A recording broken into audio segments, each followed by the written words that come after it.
今日整隻豉油雞嚟食下，咁首先準備一隻1斤零2斤重嘅雞，然之後呢就要將雞嘅每一面都煎成金黃色嘅，跟住就係放入呢一個薑同埋蒜啦，薑同埋蒜亦都係煎成咗金黃色之後，倒啲酒落去嘅，咁就一定要將佢揮發晒啦，如果唔係佢就唔香噶。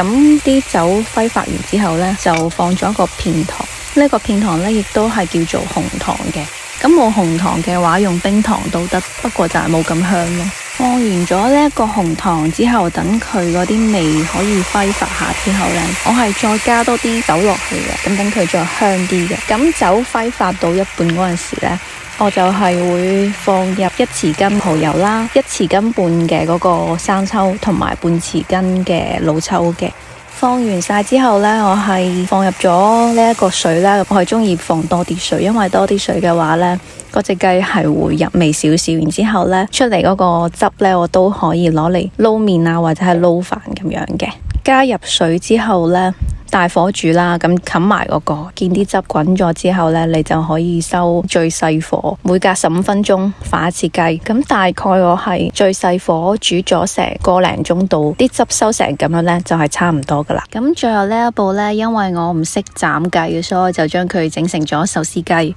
咁手撕雞呢，就係好似依家咁樣，你求其咁將佢撕開呢，就得噶啦。咁係因為隻雞我係煮咗差唔多個零鐘啦，咁佢嗰啲肉呢，可以見到呢，佢係你輕輕咁樣掹開佢，佢就係即係啲肉同埋骨已經係分離咗，好好食，好有味嘅。